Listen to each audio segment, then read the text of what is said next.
Dosa besar macam mana pun kita, tuan-tuan dan puan-puan, pergilah ke Mekah dan juga Madinah. Ada sesuatu yang akan merubah kita.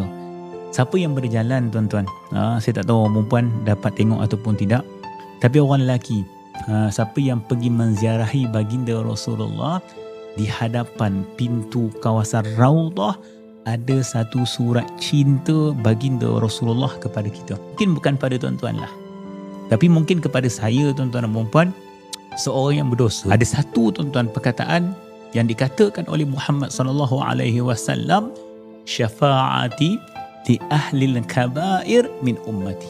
Syafaat aku untuk orang yang melakukan dosa besar daripada kalangan umat aku. Satu surat cinta daripada baginda Rasulullah kepada kita. Kalau tuan-tuan berdosa, tuan-tuan nak hilangkan dosa kita, tuan-tuan dan puan-puan, ziarah Rasulullah. Tuan-tuan, dia tulis dekat depan pintu Raudhah, syafaat aku, janji Rasulullah kepada kita.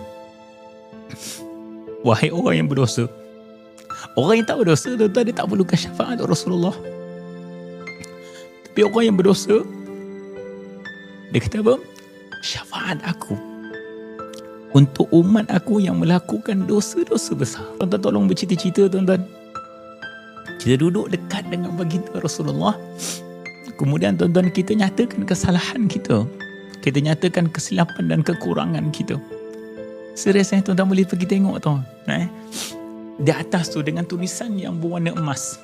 Syafaati li ahlil kabair min ummati.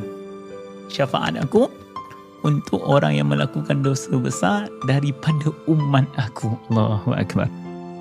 Moga Allah Subhanahu Wa Taala, tuan-tuan, mengizinkan kita untuk pergi ke sana, tuan-tuan, berjalan untuk bertemu dengan baginda Rasulullah.